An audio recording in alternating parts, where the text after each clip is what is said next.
AICC പുനഃസംഘടനയിൽ Priyanka Gandhi general സെക്രട്ടറിയാകും. കേരളത്തിൽ ഡി.സി.സി പ്രസിഡന്റുമാരുടെ അന്തിമ പട്ടിക തയ്യാറായി. പുതുമുഖങ്ങൾക്ക് മുൻതൂക്കം. കൂടുതൽ വിവരങ്ങളുമായി ഇപ്പോൾ ന്യൂസ് ഡെസ്കിൽ നിന്നും അജിം ഷാ ചേരുന്നുണ്ട്. അജിം ഷാ, എ.ഐ.സി.സി പുനഃസംഘടനയിൽ പ്രിയങ്ക ഗാന്ധിയെ അവരോധിച്ചുകൊണ്ടുള്ള വലിയ തരത്തിലുള്ള ഒരു പുനഃസംഘടനയിലേക്ക് കാര്യങ്ങൾ നീങ്ങുന്നു. എങ്ങനെയാണ് ഇതിനെ നോക്കിക്കാണേണ്ടത്?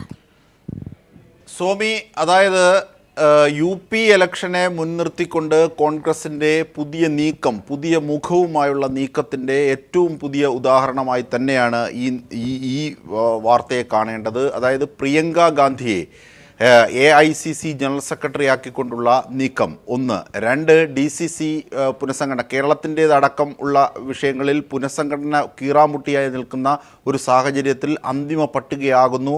അതിൽ 60 വയസ്സിന് മുകളിൽ പ്രായമുള്ളവരെ ഒഴിവാക്കിക്കൊണ്ടുള്ള ഒരു തീരുമാനത്തിലേക്കാണ് കാര്യങ്ങൾ നീങ്ങുന്നത് എന്നുകൂടി ഇതിൽ നിന്ന് വായിച്ചെടുക്കേണ്ടതുണ്ട്. പ്രത്യേകിച്ച് കോൺഗ്രസിൻ്റെ സ്വഭാവം നമ്മൾ കേരളത്തെ സംബന്ധിച്ച് മനസ്സിലാക്കുമ്പോൾ അത് കൂടുതൽ പ്രശ്നങ്ങൾ സൃഷ്ടിക്കാൻ സാധ്യതയുണ്ട്. അത്തരത്തിൽ വലിയ വിശാലമായ അങ്ങനെയുള്ള ചർച്ചകൾക്ക് കൂടി ഈ വാർത്ത തുടക്കമിടുകയാണ്.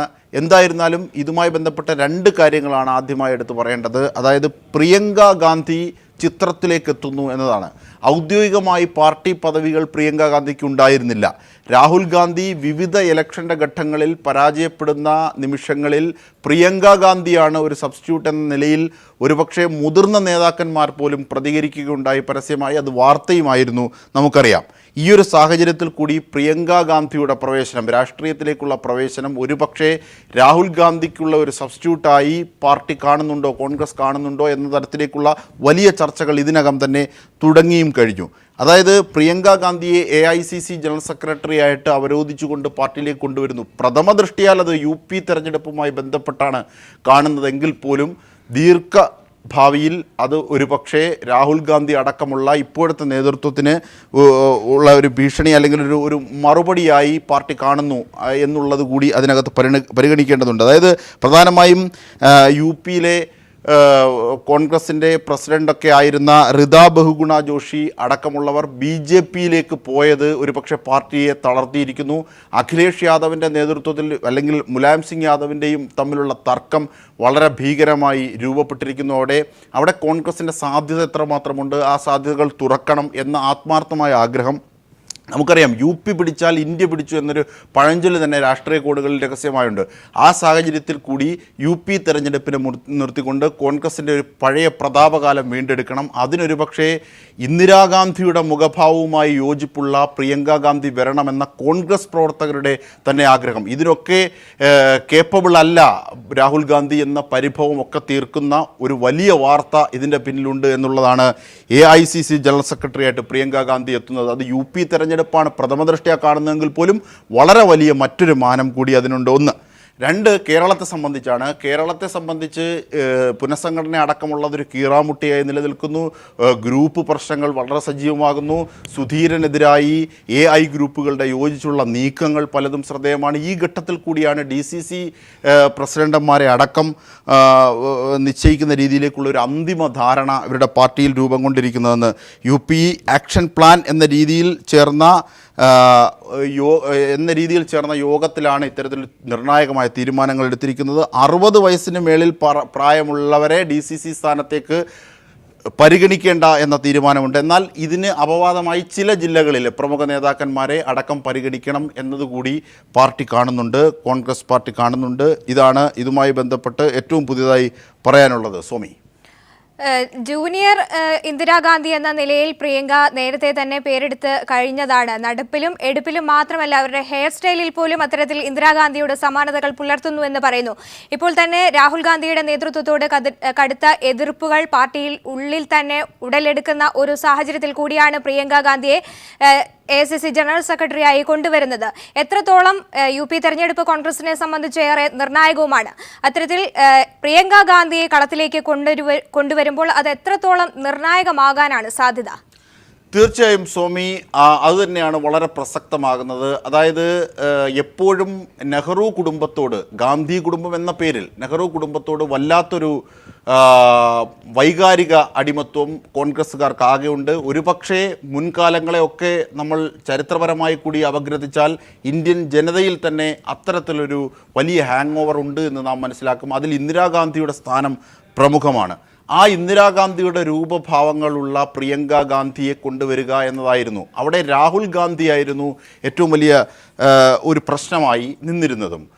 സഹോദരൻ പല ഘട്ടങ്ങളിലും പ്രിയങ്കയോട് ഇത്തരത്തിൽ രാഷ്ട്രീയ പ്രവേശനത്തെ സംബന്ധിച്ച് സജീവമായ രാഷ്ട്രീയ പ്രവർത്തനം തെരഞ്ഞെടുപ്പിലൊക്കെ അവരെ കുടുംബത്തെ സഹായിക്കാൻ പ്രിയങ്ക പലപ്പോഴും ഇറങ്ങിയിട്ടുണ്ട്. ആ ഇറങ്ങുന്നിടത്തൊക്കെ വലിയ ആളുകൾ കൂടാറുണ്ട്.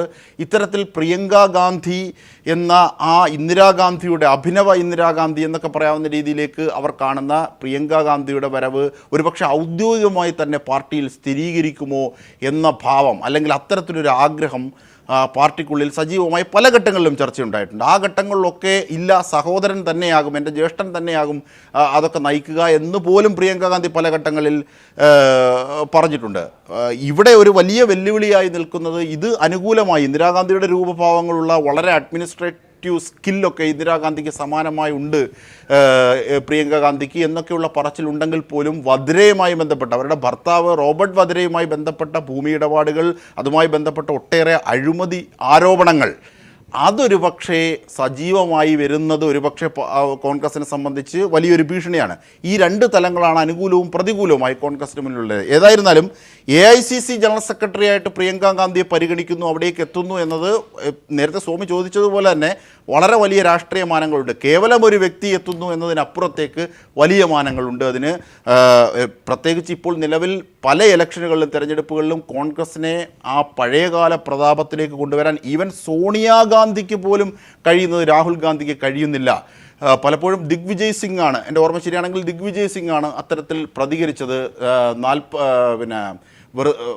60കാരനായ അല്ലെങ്കിൽ വൃദ്ധനായ മോഡിക്ക് മുന്നിൽ ചെറുപ്പക്കാരനായ രാഹുലിന് പിടിച്ചു നിൽക്കാനായില്ല എന്ന് പോലും പരസ്യമായ പ്രസ്താവന ദിഗ്വിജയ് സിംഗ് പറഞ്ഞു. ഇങ്ങനെ ഒരുപാട് സൂചനകൾ നിലനിൽക്കുന്നു. രാഹുൽ ഗാന്ധി ഒരു പരാജയമാണ് കോൺഗ്രസിനെ ആ പഴയ പ്രതാപത്തിലേക്ക് ജിംഷാദിലേക്ക് തിരിച്ചെത്താം. ഇപ്പോൾ രാഷ്ട്രീയ നിരീക്ഷകൻ ഭാസുരേന്ദ്ര ബാബു ചേരുന്നുണ്ട്. ശ്രീ ഭാസുരേന്ദ്ര ബാബു, AICC പുനഃസംഘടനയിൽ പ്രിയങ്ക ഗാന്ധിയെ ജനറൽ സെക്രട്ടറി ആക്കാനുള്ള തീരുമാനമാണ് ഉണ്ടാകുന്നത്. ഈ ഒരു പുതിയ മുഖം എങ്ങനെയാണ് കോൺഗ്രസിനെ സഹായിക്കുക എന്നാണ് താങ്കൾ കരുതുന്നത്?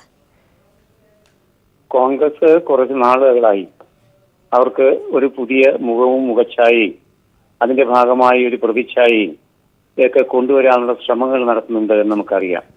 കാരണം നിലവിലുള്ള കോൺഗ്രസ് സോണിയാഗാന്ധിയുടേതായാലും രാഹുൽ ഗാന്ധിയുടേതായാലും ആ കോൺഗ്രസിന് ഇപ്പോൾ സംഘപരിവാറിന്റെ ഈ പ്രത്യയശാസ്ത്ര കടന്നാക്രമണത്തെ ചെറുക്കാൻ കഴിയാത്ത ഒരവസ്ഥ നിലനിൽക്കുന്നുണ്ട്.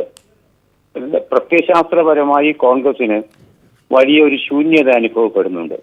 അതുകൊണ്ട് തന്നെ പുതിയ രീതിയിലും പുതിയ ഭാവത്തിലുമൊക്കെ മുന്നോട്ട് പോകേണ്ട ഒരു സാഹചര്യമാണ് കോൺഗ്രസിനുള്ളത്.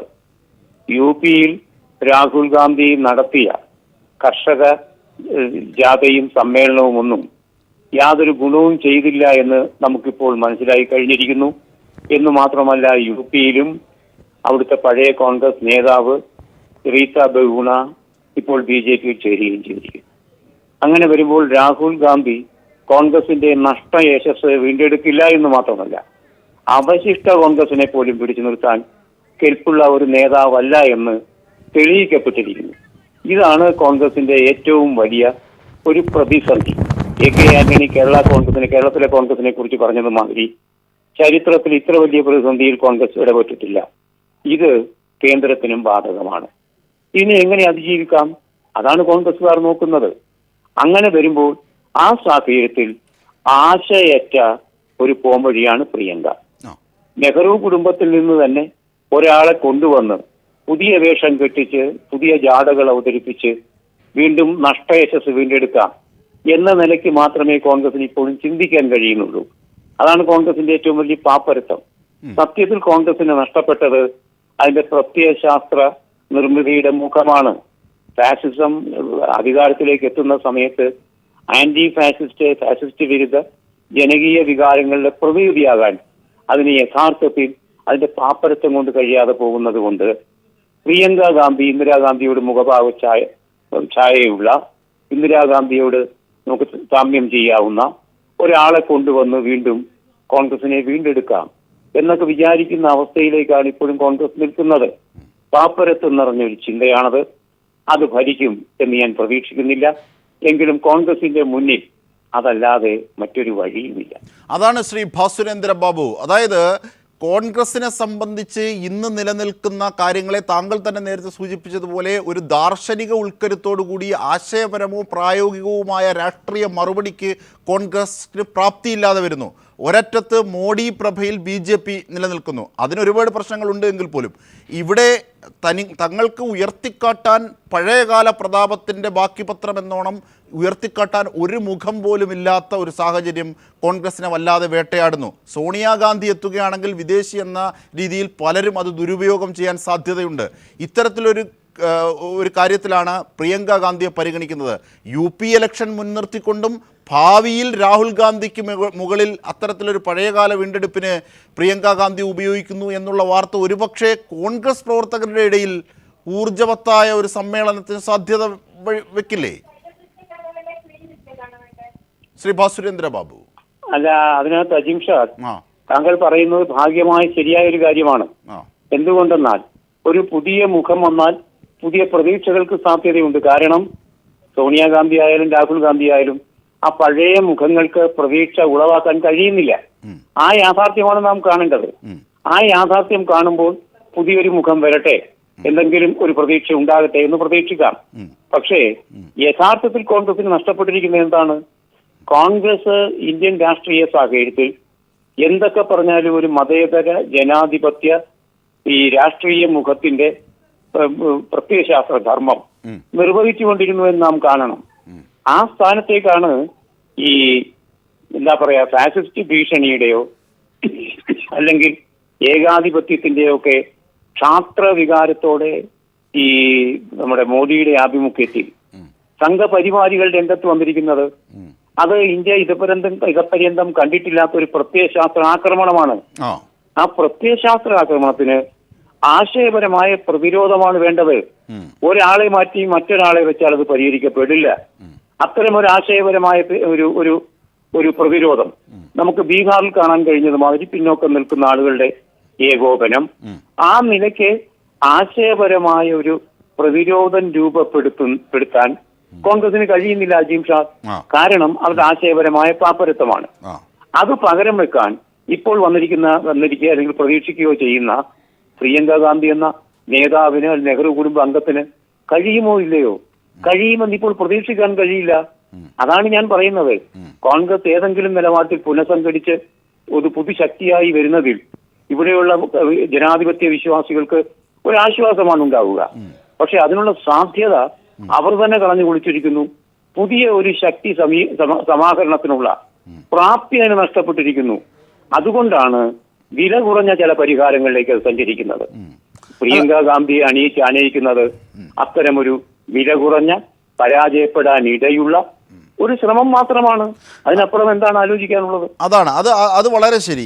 പക്ഷേ നിരീക്ഷണത്തിൽ ഒരു കാര്യം കൂടി, നവംബർ 19 ഇന്ദിരാഗാന്ധിയുടെ ജന്മദിനത്തോടനുബന്ധിച്ച് തന്നെയാണ് ഈ അവരോധം, ഈ കിരീടം ചാർത്ത് ഒരു പക്ഷേ പ്രിയങ്ക ഗാന്ധിക്ക് മേൽ നടത്തുക. അങ്ങനെയാണെങ്കിൽ അത് സിംബോളിക്കായി കോൺഗ്രസ് കാണുന്നു എന്നതാണ്. അവിടെ മോഡിയുണ്ട്, ഇവിടെ ഉയർത്തിക്കാട്ടാൻ അത്തരത്തിലൊരു മുഖമുണ്ട്. ശരിയാണ്, താങ്കൾ സൂചിപ്പിച്ചതുപോലെ അത്തരത്തിലൊരു ദാർശനിക ഉൾക്കരുത്തില്ലാത്ത പ്രവർത്തനം കോൺഗ്രസിനെ സഹായിക്കുമോ എന്നത് കണ്ടറിയണം. പക്ഷേ ഋതാ ബഹുഗുണ ജോഷി, താങ്കൾ തന്നെ നേരത്തെ പറഞ്ഞതുപോലെ അവരെയൊക്കെ പോലെയുള്ള പ്രമുഖർ UP നിന്ന് പോയി. അഖിലേഷ് യാദവും മുലായം സിംഗ് യാദവും തമ്മിലുള്ള വലിയ അടിയുണ്ടാകുന്നു.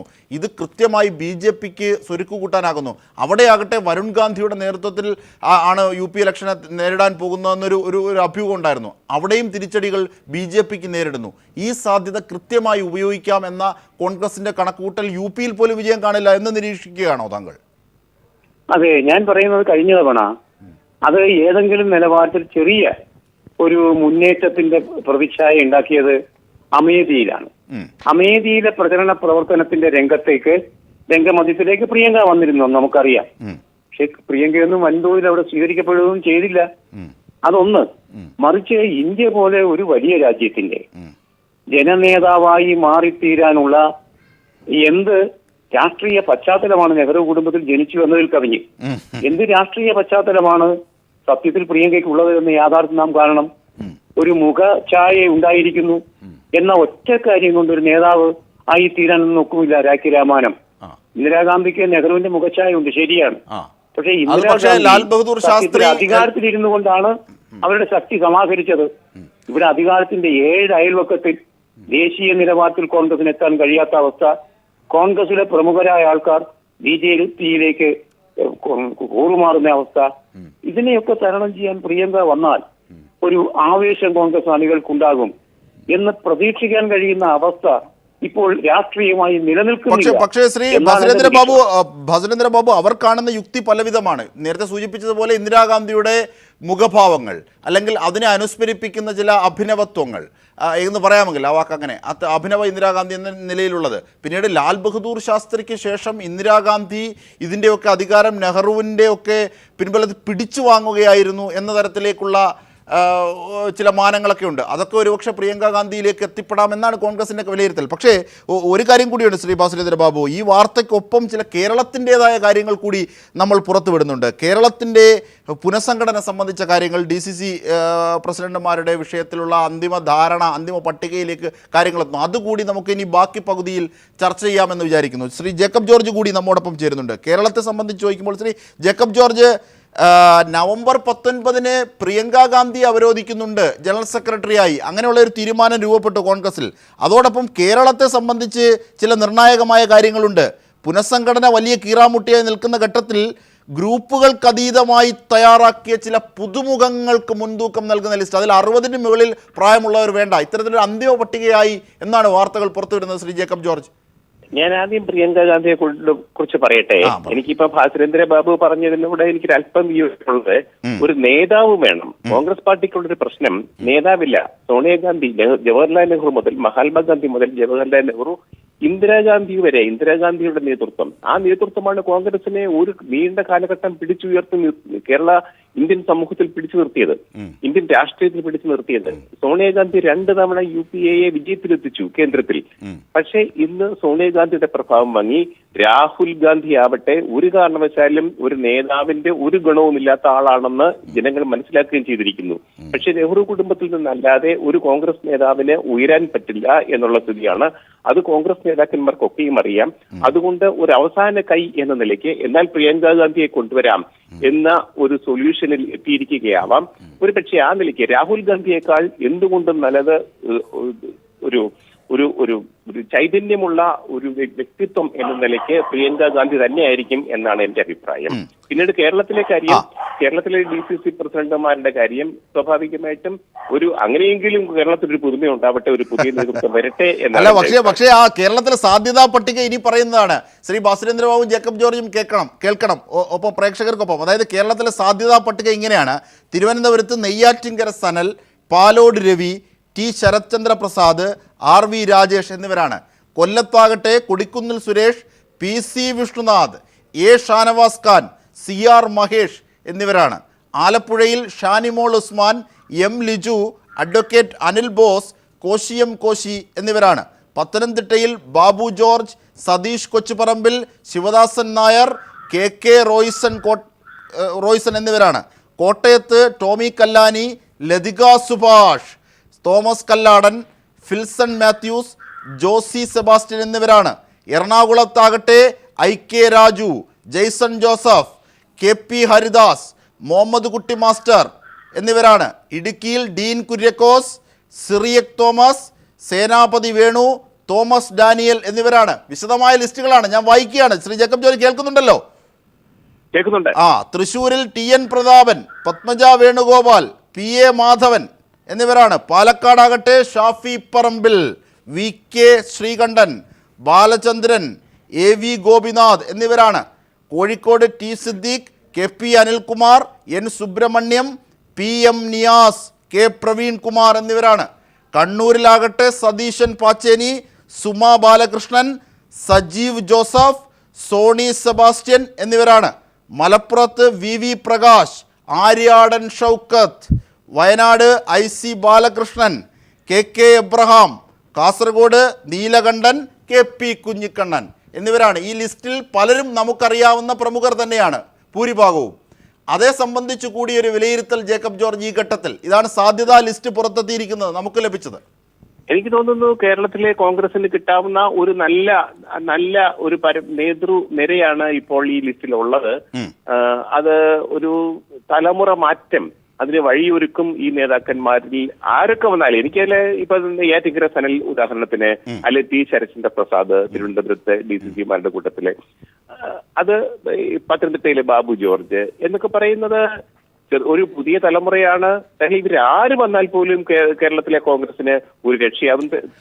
പക്ഷേ ശരിയാണ്, പ്രമുഖരാണ് ഈ ലിസ്റ്റിലുള്ളത്. നമുക്കറിയാവുന്നതൊക്കെ ഓരോ ജില്ലാ ബേസ് നോക്കുമ്പോൾ വളരെ പ്രമുഖരും വളരെ പൊളിറ്റിക്കൽ സ്കില്ലുള്ളവരും ഒക്കെ ഉണ്ട്, സംഘടനാ ശേഷിയുള്ളവരും ഒക്കെ ഉണ്ട്. പക്ഷേ ഗ്രൂപ്പിൻ്റെ സമവാക്യങ്ങളെ അതിജീവിക്കുന്ന തരത്തിലുള്ള വ്യക്തികളായിരിക്കണം, 60 വയസ്സിന് മേളിലായിരിക്കണം. കോൺഗ്രസിനെ സംബന്ധിച്ച് നമുക്കത് യാഥാർത്ഥ്യമായി കാണാനാകുമോ? ഒന്ന്. രണ്ടാമത്തെ വിഷയം, ഇപ്പോഴത്തെ ലിസ്റ്റ് പ്രകാരം ഇതെത്തിയാൽ, ഇതിൻ്റെ സാധ്യതകൾ പരിശോധിച്ചാൽ AI ഗ്രൂപ്പുകൾ പ്രത്യേകിച്ച് സുധീരപക്ഷത്തിനെതിരായ കരുക്കൾ കൂട്ടുന്ന ഒരു ഘട്ടം ഇതെങ്ങനെയാകും എന്നുള്ളത് കൂടി പ്രേക്ഷകർക്കറിയാൻ. നിരീക്ഷണം ശ്രീ ജേക്കബ് ജോർജ്. അല്ല, ഇതൊക്കെ ഇനി നമ്മൾ അതിന്റെ ചർച്ചകളിലേക്ക് വരുമ്പോൾ മാത്രമേ എന്തുമാത്രം ഗ്രൂപ്പുകളുടെ ഉൾപ്പിരിവുകൾ ഇതിനകത്ത് കടന്നുകൂടിയിട്ടുണ്ട് എന്ന് മനസ്സിലാക്കാനാവൂ. ആത്യന്തികമായിട്ട് ഗ്രൂപ്പ് അടിസ്ഥാനത്തിൽ തന്നെയായിരിക്കും ഓരോ സ്ഥാനവും നിർണ്ണയിക്കുക. അതിന് അതിൻ്റെതായ ഗ്രൂപ്പ് രാഷ്ട്രീയം അതിനകത്ത് കളിക്കും, യാതൊരു സംശയമില്ലാത്ത കാര്യമാണ്. എന്തൊക്കെയാണെങ്കിലും ഏത് ഗ്രൂപ്പിൽപ്പെട്ടയാളാണെങ്കിലും ഇതുപോലെയുള്ള പുതുമുഖങ്ങൾ കോൺഗ്രസ് രാഷ്ട്രീയത്തിലേക്ക് വരുന്നത് കോൺഗ്രസിന്റെ ഒരു ആശ്വാസവും ഉന്മേഷവും നൽകും എന്ന കാര്യത്തിൽ സംശയമില്ല. ഇതുപോലെ ഒരു എക്സർസൈസ് ഡൽഹിയിൽ AICC-യിൽ നടക്കണം എന്നാണ് എനിക്ക് പറയാനുള്ളത്. എങ്കിൽ മാത്രമേ ദേശീയ തലത്തിൽ ഇന്നത്തെ പ്രത്യേക രാഷ്ട്രീയ സാഹചര്യത്തിൽ കോൺഗ്രസിന് ഒരു പുതിയ ജീവനും പുതിയ ഉണർവും ഉണ്ടാവുകയുള്ളൂ. അതായത് കോൺഗ്രസിന്റെ വസന്തകാലം നഷ്ടമായി എന്ന AK ആന്റണിയുടെ തന്നെ പ്രസ്താവനയുടെ പശ്ചാത്തലത്തിൽ ഇതൊക്കെ കോൺഗ്രസിന് അനുകൂലമായൊരു വലിയ ഊർജം സമ്മാനിക്കും എന്ന് നമുക്ക് ഈ ഘട്ടത്തിൽ കരുതാമോ? അല്ലെങ്കിൽ അതിന്റെ ഭീഷണികൾ എന്തൊക്കെ? ആന്റണി തന്നെ പറഞ്ഞുവല്ലോ, ഈ പ്രായമായവർ കയറിയിരിക്കുന്നതാണ് കോൺഗ്രസിന്റെ വളർച്ചയ്ക്ക് പ്രശ്നം. അദ്ദേഹം ഉൾപ്പെടെ അദ്ദേഹം സ്വന്തം കാര്യം കൂടിയാണ് പറഞ്ഞത്. ഇതിനൊക്കെ ഒരു മാറ്റം വേണമെങ്കിൽ നേതാക്കന്മാർ കടന്നു വരണം നേതൃത്വത്തിലേക്ക്. അതിനുള്ള വഴിയാണ് തയ്യാറാവേണ്ടത്. അതിന് എന്ന് മാത്രം ഈ നിലവിലുള്ള സംഘടനാ നേതൃത്വം തയ്യാറാവും, ഏത് അളവ് വരെ പോകും എന്നുള്ളതാണ് ഇപ്പോഴത്തെ ചോദ്യം. അജിംഷാദ്. വളരെ നന്ദി ശ്രീ ജേക്കബ് ജോർജ്. ശ്രീ ഭാസുരേന്ദ്ര ബാബു. AICC പുനഃസംഘടനയിൽ പ്രിയങ്ക ഗാന്ധി ജനറൽ സെക്രട്ടറിയാകും. കേരളത്തിൽ DCC പ്രസിഡന്റുമാരുടെ അന്തിമ പട്ടികയും തയ്യാറായി കഴിഞ്ഞു. പുതുമുഖങ്ങൾക്ക് മുൻതൂക്കം നൽകുന്ന പട്ടികയാണ് ഇപ്പോൾ പുറത്തു വന്നിരിക്കുന്നത്. വിവരങ്ങളാണ് ന്യൂസ് ഡെസ്കിൽ നിന്ന് അജിംഷാദ് നൽകിയത്. ഒപ്പം ഈ വാർത്തയോട് പ്രതികരിക്കുകയായിരുന്നു ശ്രീ ഭാസുരേന്ദ്ര ബാബുവും ഒപ്പം ശ്രീ ജേക്കബ് ജോർജും.